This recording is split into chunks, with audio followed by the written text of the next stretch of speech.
opening up my first order from Severin Films. Severin Films is doing a fairly substantial summer sale at the moment, and here are 4 items that I picked up that were part of that sale. And they're all things that are sort of slightly outside of my main areas of interests, and are things that I'm really curious to see in the nearby future. Some especially odd things in here, but without further ado, and there are packing peanuts. I think that might have been why they all kind of, the packing shells just kind of burst out when I went to open it. But there are 2 releases in here that are slipcover releases. I might need to do some editing around some of them, but then 2 of them are box set editions of, or at least presentations. One is one movie, the other is for 2 films. But they're both interesting things that I feel like fairly encapsulate the genre oeuvre of what Severin Films has to offer. And of course, we're going to start things off with the last horror film. I believe this is from 1982. There's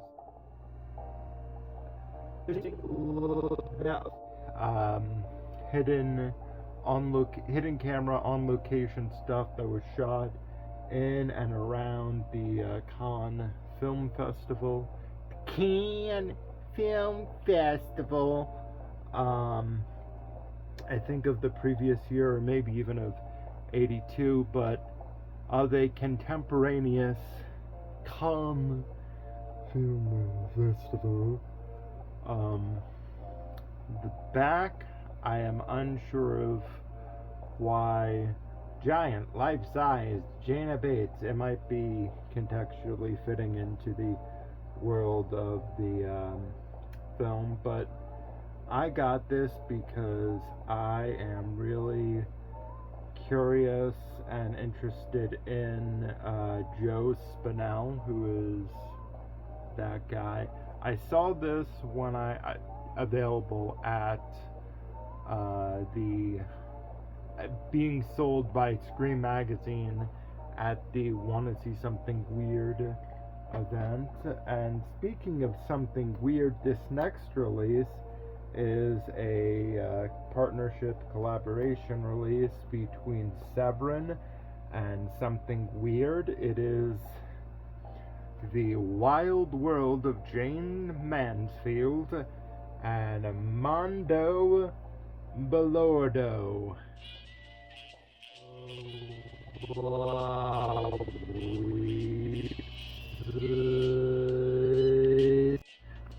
So this is The Wild World Jayne Mansfield, and then this is Mondo Balordo. I don't know how you would. Apparently Boris Karloff is in that, although it might only be in the context of a narrator. I am not really fully. I don't know much about Mondo films, but it was sort of like a type of film, kind of genre for 60s, I think even before that, but like early kind of exploitation films, often made either as documentaries or sort of, often made either as documentaries or sort of like in the guise of documentaries, but so mostly as an excuse to show salacious stuff on screen, not solely, but often of a fairly sexual nature. This is a very odd kind of bundle of 2 movies that I really don't know anything about, and The Wild World of Jayne, I keep going to say Jane's, The Wild World of Jayne Mansfield is an actual documentary of, I want to say it's, I'm going to look at the wrong case. So I guess this does have a Mondo component, in which a Jayne Mansfield sound-alike narrates footage of Jayne being chased by paparazzi in Rome, wearing bikinis and what? That's kind of interesting. That matter. And partying with drag queens in Paris before suddenly veering into graphic photos of her from, that's weird, of her horrific accident, and that's very much in the style from what I gathered of what Mondo films are, so that does kind of make sense. And a posthumous tour of her Hollywood mansion. This is a very weird, very much that I've seen from them. I first comment in my head when I see that's fucking weird. And then Mondo Balordo in one of the most infamous Mondo movies of all, and they don't really, and I mean maybe there is some explanation further, but this is kind of presented under the auspice that we all know what I don't really know what Mondo movies are, but moving forward, in one of the most infamous Mondo movies of all, that's sort of what I was thinking it would be based on the earlier narrator, doesn't matter. Host Boris Karloff guides you through a world throbbing and God, fucking, why is this in quotes? Throbbing and pulsing with love, from the jungle orgies of primitive tribes to sin-filled evenings of the London sophisticate.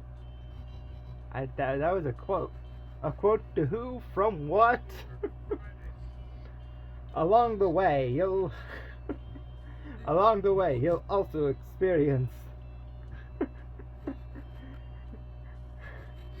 I don't know how. Bedouin, BEDOUI,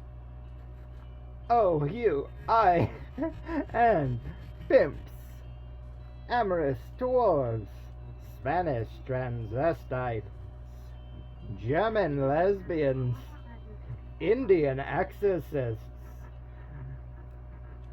What? Neapolitan cigarette smugglers and Chinese bondage.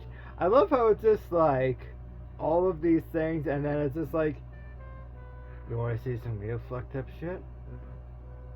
We got some Italians selling cigarettes on the side. Now scanned in 4K from the inter-camera negative. It just says inter-negative on here. I inserted the and then the Wild World,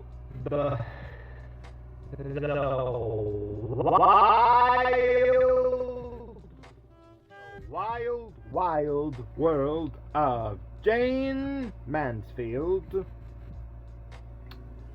The end of that, scanned from the 35mm something weird archival print.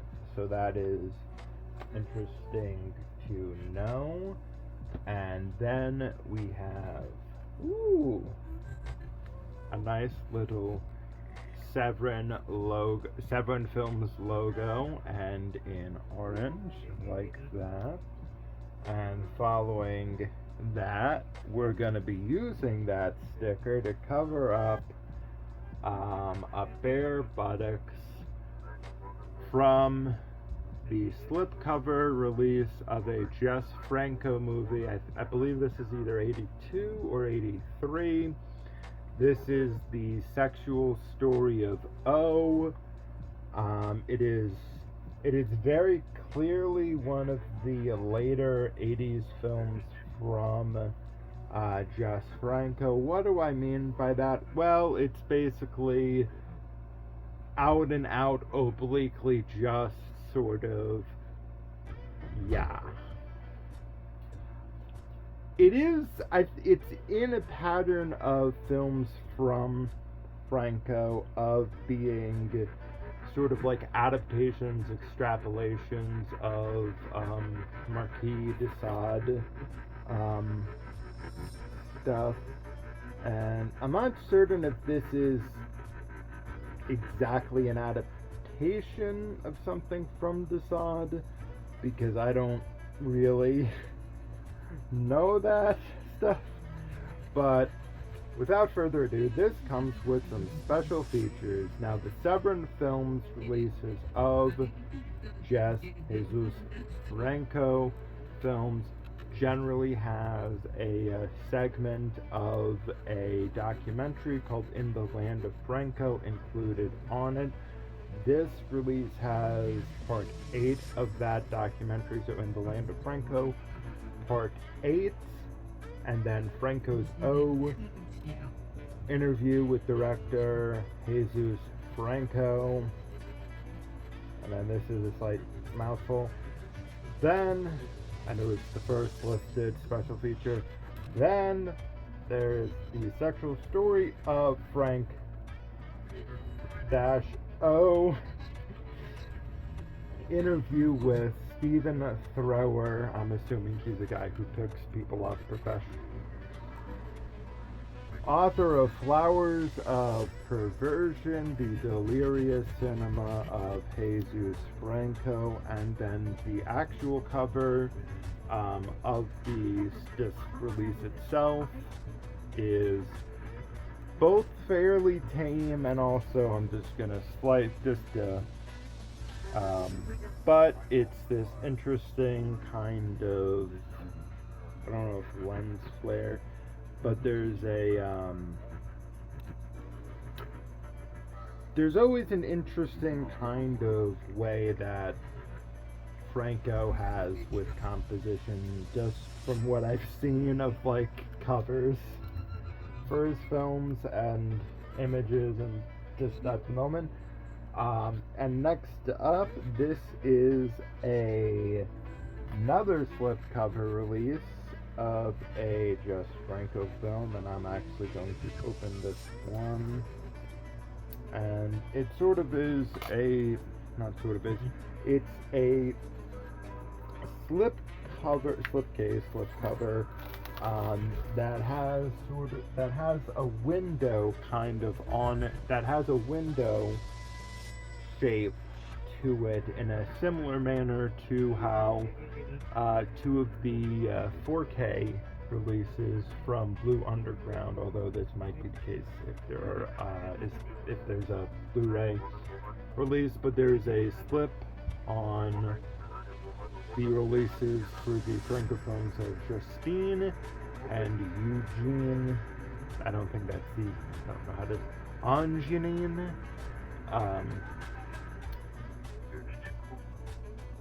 Where it's sort of like a mirror cut out into the NSSD standard thing, and this is more of just a rectangle, almost pillbox window cut out, but still in a similar kind of style, but very interesting in terms of a release. You don't really see either of those. Actually, give me one. So this is, and see how it has like a frame. So this is more of an ornate kind of version of that, but even this, especially paired with what the art underneath is, I think is a great conceptual kind of design choice. There's also, I believe, a kind of cutout into the slip done with another film that is released that was released as a special limited 2-disc collector's edition from Severin, but I am forgetting the name of that film. It was released around the same time, actually I think a year after this, with the same lead as Soledad Miranda. And I haven't even really said what the fuck this movie is. This movie is Vampyros Lesbos. So this is, how do I say, colloquially, you might think of this movie if you just could imagine, hypothetically, vampires that are lesbians. So that's sort of what this movie is. And special features on this include Vampyros Jesús interview with director Jesús Franco, Sublime Soledad interview with Soledad Miranda historian Amy Brown, Stephen Thrower, that guy again, on Vampyros Lesbos interview with the author of Murderous Passions of Delirious Cinema of Jesús Franco. This is Jess is Yoda clip, the original German trailer, an alternate German opening title sequence, and an alternate Spanish language bootleg of the film included on disc 2, which is a DVD. But still, an interesting set of releases. Also should mention the last horror film is, I believe, it is a 4K. All of these have been Blu-rays, and of course Vampyros Lesbos comes with a second disc that is a, hit the headphones, that is a DVD. And yeah. I'm thinking at some point in the nearby future of doing a video going through and talking about my favorite box set releases that are in my collection. I think that'd be an interesting thing to do, and that's partially why I've been trying to get more of things like that. I'm also going to be, in the fall, working on a watch kind of series, and then maybe a wrap-up video at the end, similar with the Fukusaki video. But a little more kind of contained, but the general premise is fall Franco. I also kind of have pitched it in the past as the fall of Franco, where it's kind of watching chronologically as the films kind of get worse, but you know, it's going to be 15 Jesús Franco movies, and that's what I've been slowly, cautiously working towards, as you can see with this. Vampyros Lesbos does seem to be a very interesting movie, and there's also it is a unique movie in cinema. That's a very fancy way.